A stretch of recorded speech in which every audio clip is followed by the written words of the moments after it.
Hello guys, welcome back to my YouTube channel Bisht academy. एंड दोस्तों, आपके सामने दोबारा उपस्थित हुए हैं क्लास 11th के फिजिक्स के टॉपिक पर एक वीडियो को लेके। और आज हम डिस्कस करने वाले हैं कि सरल लोलक के आवर्तकाल के सूत्र को किस तरीके से हम ज्ञात कर सकते हैं। तो चलिए स्टार्ट करते हैं। माना कोई सरल लोलक है, इसको इस बिंदु एस पर क्या है, बांधा गया है। ठीक है, किसी दृढ़ बिंदु से बांधा गया है और जो ओ पॉइंट है वो इसकी क्या है, साम्य स्थिति है। ये कोई मैंने गोलक बना दिया। अब इस गोलक को इसकी साम्य स्थिति ओ से ए तक ले जाया जाता है। ठीक है, ओ से इसे हम गोलक को कहाँ तक ले जा रहे हैं, इसकी साम्य स्थिति हम इसे ए तक ले जा रहे हैं। ठीक है, साम्य स्थिति है। अब साम्य स्थिति ए तक जाने पर, साम्य स्थिति ए पर पहुंचने पर, ठीक है, ये क्या होता है, माना एक्स विस्थापित हो जाता है। एक्स डिस्टेंस क्या हो रहा है, विस्थापित होता है, डिस्प्लेसमेंट होता है। जिस समय इसके द्वारा बनाया गया कोण जो है वो माना कैसा है, थीटा है। और इस गोलक की जो लंबाई है वो लंबाई माना कैसी है, एल है। ठीक है, गोलक की लंबाई एल है और इस गोलक पर तनाव कैसा है, टेंशन टी है। ठीक है, टेंशन हमने टी ले लिया। अब गोलक का मान लिया हमने कि द्रव्यमान कैसा था, एम था। तो इस एम को हम क्या करेंगे, घटकों में विभाजित करेंगे। ठीक है, एक घटक तो हो गया एम जी कॉस थीटा और एक घटक हमारा क्या हो गया, एम जी साइन थीटा। और एक घटक एक हमारा क्या हो गया, एम जी साइन थीटा। और इन दोनों का जो एग्जैक्टली होगा वो हमारा क्या बनेगा, एम जी बनेगा। ठीक है, इन दोनों का जो एग्जैक्टली होगा वो हमारा क्या बनेगा, एम जी बनेगा। ठीक है, तो हम अब लिखना स्टार्ट करते हैं डेरिवेशन को। तो लिखते हैं माना, माना, ठीक है, माना सरल लोलक की प्रभावी लंबाई। ठीक है, माना सरल लोलक, ठीक है, माना सरल लोलक की प्रभावी लंबाई, सरल लोलक की प्रभावी लंबाई, सरल लोलक की प्रभावी लंबाई का मतलब जो उसकी लेंथ है, प्रभावी जो उसकी लंबाई है, प्रभावी लंबाई कैसी है, एल है। ठीक है, माना सरल लोलक की प्रभावी लंबाई कैसी है, एल हमने ले ली है। प्रभावी लंबाई एल है, माना सरल लोलक की प्रभावी लंबाई हम पे कैसी है, एल है। ठीक है, मान लिया हमने कि जो सरल लोलक होगा उसकी प्रभावी लंबाई कैसी है, एल है। ठीक है, अब इसके बाद हम क्या कर रहे हैं कि हमने लिखा अब कि सरल लोलक, फिर हमने लिखा सरल लोलक। ठीक है, सरल लोलक, लोलक साम्य स्थिति। ठीक है, सरल लोलक साम्य स्थिति में, ठीक है, साम्य स्थिति में बिंदु, ठीक है, बिंदु ओ पर स्थित है, ऊपर स्थित है। ठीक है, साम्य स्थिति बिंदु ऊपर स्थित है। ठीक है, सरल लोलक को, सरल लोलक को, सरल लोलक को, लोलक को दृढ़ बिंदु, ठीक है, दृढ़ बिंदु, दृढ़ बिंदु एस से, एस पर बांध दिया जाता है। बांध, तुमने लिखा बांध दिया जाता है, एस बिंदु पर बांध दिया जाता है। ठीक है, जाता है। इसके बाद लिखा बिंदु ओ से, ठीक है, बिंदु ओ से ए तक, बिंदु ओ से ए तक लोलक, सरल लोलक, ठीक है, सरल लोलक विस्थापित होता है। सरल लोलक विस्थापित होता है। ठीक है, सरल लोलक विस्थापित होता है, बिंदु ओ से ए तक सरल लोलक विस्थापित होता है। माना इसका विस्थापन, माना सरल लोलक का, ठीक है, माना सरल लोलक का विस्थापन, लोलक का विस्थापन जो है, मान लिया सरल लोलक का जो विस्थापन है वो ओ ए बराबर कितना हो गया है, एक्स है। ठीक है, हमने ओ ए बराबर एक्स ले लिया। ठीक है, अब इसके बाद हमने ले लिया गोलक पर, ठीक है, गोलक पर दो बल कार्य करते हैं। ठीक है, गोलक पर दो बल कार्य करते हैं, कार्य तथा करते हैं। ठीक है, कार्य करते हैं।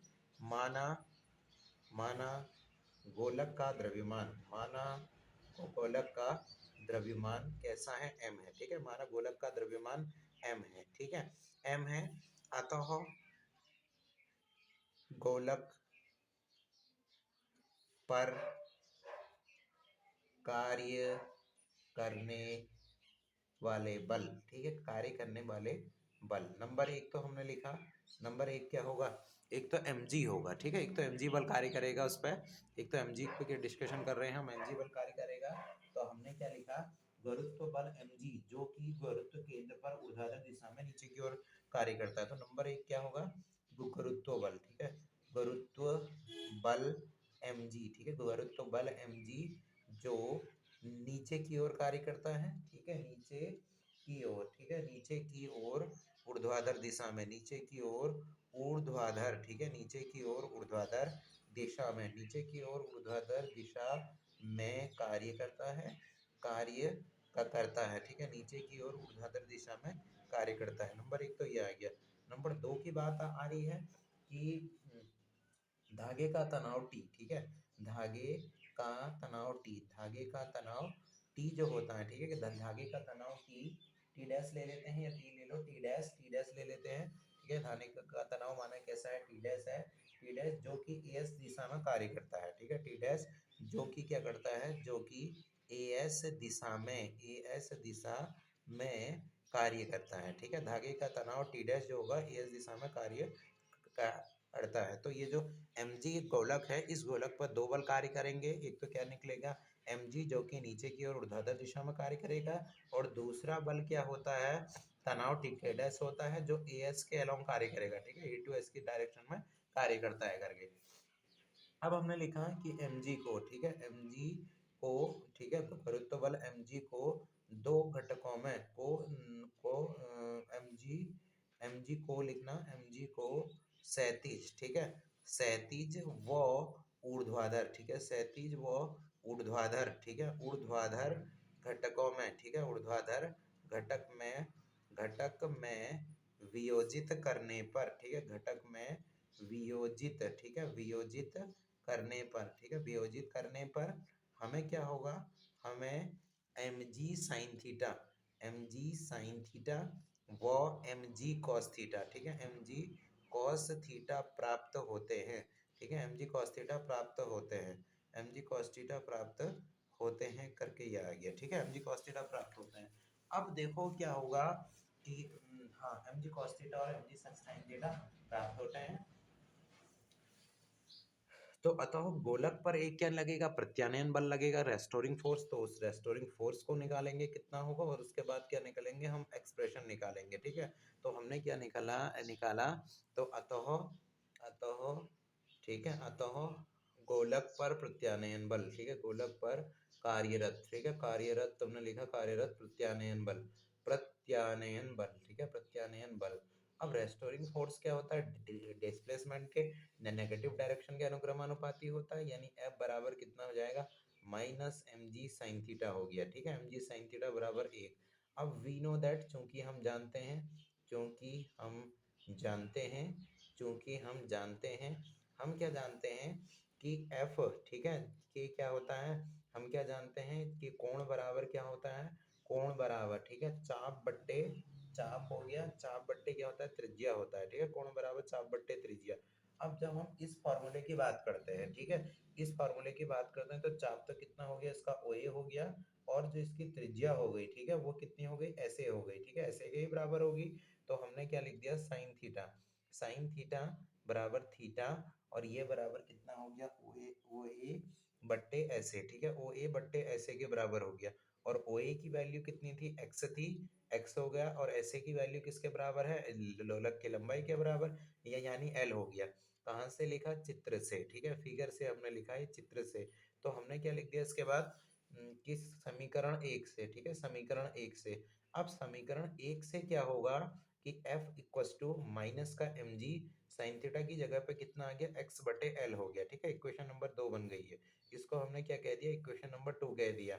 अब फिर हमने लिखा कि चूंकि हम जानते हैं, ठीक है, चूंकि हम जानते हैं, चूंकि हम जानते हैं न्यूटन के, ठीक है, न्यूटन के गति विषयक, न्यूटन के गति विषयक, ठीक है, न्यूटन के गति विषयक द्वितीय नियमानुसार, ठीक है, द्वितीय नियमानुसार, नियमानुसार, नियमानुसार करके, नियमानुसार हम जानते हैं कि F इक्वस टू कितना होता है, ma होता है, F बराबर ma। तो इसका ये क्वेश्चन नंबर माना थर्ड हो गई। तो समीकरण 2 तथा 3 से, समीकरण 2 तथा 3 से, ठीक है, 2 तथा 3 से लिखा हमने। तो यानी क्या हो गया, ma बराबर कितना हो गया, माइनस का mg, ये हो गया x बटे l करके, ठीक है, m से m कैंसिल, तो a बराबर माइनस का g, ठीक है, g, और ये क्या हो गया, x बटे l हो गया, यानी इनको एक साथ ले लो, तो a बराबर कितना हो गया, माइनस का g बटे l। तो इसका मतलब a जो होगा वो अनुक्रमानुपाती हो गया माइनस एक्स के, ठीक है। एक ए अनुक्रमानुपाती हो गया किसके, माइनस एक्स के हो गया। तो ये किस बात को इंडिकेट कर रहा है, ठीक है, समीकरण 4। तो हमने लिखा समीकरण 4, ठीक है, 4 यह प्रदर्शित करती है, ठीक है, यह गोलक समीकरण 4 यह प्रदर्शित करती है, प्रदर्शित करती है, समीकरण 4 यह प्रदर्शित करती है कि गोलक की गति, ठीक है, कि गोलक की गति, ठीक है, कि गोलक की गति सरल आवर्त गति है, ठीक है, सरल आवर्त गति है, ठीक। गोलक की गति कैसी है, सरल आवर्त गति है। गोलक की गति कैसी हो जाएगी, सरल आवर्त गति है। अब जब गोलक की गति जो है, जो उसकी मोशंस है गोलक का, वो कैसा है, सिंपल हार्मोनिक मोशन है। तो अब जो सिंपल हार्मोनिक उसका मोशन होगा, तो हम क्या निकालेंगे, उसका टाइम पीरियड निकालेंगे फिर, ठीक है, उसका टाइम पीरियड कैसा होगा। तो टाइम पीरियड निकालने के लिए हम लिखेंगे इधर से वी नो दैट, ठीक है, हम दोबारा से आगे के स्टेप में चलेंगे। हम लिखेंगे वी नो दैट, चूंकि हम जानते हैं, चूंकि हम जानते हैं सरल लोलक, ठीक है, सरल लोलक, सरल लोलक, लोलक, ठीक है, का आवर्तकाल, सरल लोलक का जो आवर्तकाल होता है, आवर्तकाल वह क्या होता है, टी बराबर 2 पाई विस्थापन बट्टे त्वरण होता है, ठीक है, विस्थापन बट्टे त्वरण, विस्थापन बट्टे त्वरण, यानी क्या होना चाहिए कि t बराबर 2 पाई, और ये वैल्यू कितनी आनी चाहिए तुम्हारी, t बराबर 2 पाई, विस्थापन कितना है उसका x है, त्वरण कितना है a है, ठीक है, x बटे a आनी चाहिए। अब लेकिन जब हम लिखेंगे समीकरण किससे, समीकरण 4 से, ठीक है, 4 के उपरोक्त पार्ट से, ठीक है, हमने लिख दिया 4 से, ठीक है, 4 से क्या होगा, x बटे a बराबर l अपॉन जी, ठीक है, एल अपॉन जी। तो समीकरण ये क्या हो जाएगी, ये हो जाएगी 2 बराबर एल अपॉन में जी करके, ठीक है। तो ये हो जाएगा सरल लोलक के आवर्तकाल का सूत्र। तो उपरोक्त व्यंजक, उपरोक्त व्यंजक, ठीक है, उपरोक्त व्यंजक सरल आवर्त, सरल आवर्त, सरल लोलक, ठीक है, लोलक के आवर्तकाल का सूत्र है, ठीक है, आवर्तकाल का सूत्र है, आवर्तकाल का सूत्र है, सरल लोलक के आवर्तकाल का सूत्र है। तो यानी कि क्या हो गया दोस्तों, हमने क्या करा इस फॉर्मूले में सरल आवर्त गति के आवर्तकाल के सूत्र का क्या कर दिया है, निगमन कर दिया है। तो फ्रेंड्स, सबसे पहले हमने स्टार्टिंग क्या करी कि एक सरल लोलक बनाया। सरल लोलक क्या था, एक साम्य स्थिति ऊपर स्थिर था, उसकी लंबाई कितनी थी, एल थी। एस एस पॉइंट पर इसे क्या कर दिया था, किसी दृढ़ बिंदु से हमने बांध दिया था, ठीक है। अब इसे ओ से एक्स तक माना किसी क्षण जो ये लोलक है गति करते हुए बिंदु ए पर पहुंचता है, और ओ से ए तक इसका विस्थापन जो है मान लिया कैसा है, एक्स है, ठीक है। अब एक्स तक ए तक पहुंचने में इसके द्वारा बनाया गया जो कोण था वो कैसा था, थीटा था। अब हमने कंसिडर करा कि जो गोलक होगा ए, उस पर 2 बल लगेंगे। एक तो क्या लगेगा mg, जो क्या होता है ऊर्ध्वाधर दिशा में नीचे की ओर कार्य करता है, और दूसरा क्या लगता है उसमें टेंशन लगता है, तनाव लगता है, ठीक है, तनाव लगता है। अब तो हमने लिखा गुरुत्व बल mg जो कि नीचे की ओर ऊर्ध्वाधर दिशा में कार्य करता है, तथा धागे का तनाव थीटा जो कि इस दिशा में कार्य करता है। mg को क्षैतिज व ऊर्ध्वाधर घटकों में वियोजित करने पर, ठीक है, mg जो होता है उसे क्षैतिज व ऊर्ध्वाधर घटकों में वियोजित करने पर mg sin थीटा व mg cos थीटा प्राप्त होता है, ठीक है। एक तो mg sin थीटा मिलेगा और एक क्या मिलेगा हमें, mg cos थीटा प्राप्त होता है। तो उसने लिखा आता अलग पर कार्यरत जो प्रत्यानयन बल होगा वो F इक्वल टू कितना होगा, माइनस mg sin थीटा के बराबर। अब हम जानते हैं कोण बराबर चाप बट्टे त्रिज्या, यानी sin theta equal to theta, sin theta equal to theta, और जब थीटा होगा तो चाप की लंबाई क्या होती है, ओ ए, ओ से ए, ठीक है, उसे हो गया चाप, और लंबाई त्रिज्या कितनी हो गई उसकी एस, ऐसे हो गई। तो ओ ए बट्टे ऐसे रखा, ओ ए का मान एक्स और ऐसे का मान एल हो गया, ठीक है। अब इस साइन थीटा बराबर थीटा यानी साइन थीटा की वैल्यू को इक्वेशन 1 में रख देंगे, तो 1 में रखेंगे तो एस साइन थीटा की जगह में कितना आ गया, एक्स बट्टे एल आ गया। तो फिर हमने लिखा चूंकि हम जानते हैं न्यूटन गति विषयक द्वितीय नियम के अनुसार F बराबर तो कितना होता है, एम ए होता है, ठीक है। तो हमने लिखा फिर second equation and third equation से L H S part equal है तो आर एच एस भी इक्वल होंगे, यानी एम ए बराबर किसके हो जाएगा, माइनस का एम जी एक्स बटे एल के, एम से एम कैंसिल, तो ए बराबर माइनस का जी एक्स बटे एल। तो ये बराबर कितना हो गया, माइनस का जी बट्टे एल और एक्स आ गया। तो इससे क्या इंडिकेट हो रहा है कि ए जो त्वरण जो अनुक्रमानुपाती होता है वो किसके होता है, माइनस एक्स के। ऐसा उस स्थिति में होता है जब भी कोई कण क्या होता है, एसएचएम में गति कर रहा होता है, एसएचएम में मोशन कर रहा होता है। जब इसका मतलब जो हमारा गोलक है वो एसएचएम में मोशन कर रहा है, तो जब मोशन कर रहा है तो उसका आवर्तकाल निकलेगा, और आवर्तकाल कितना निकल जाएगा, टी बराबर 2 पाई × एल अपॉन का जी। तो थैंक्स फॉर वॉचिंग, ठीक है। Thank you friend. अगर आपको वीडियो अच्छी लगती है तो लाइक करें, शेयर करें, सब्सक्राइब करें। Thank you.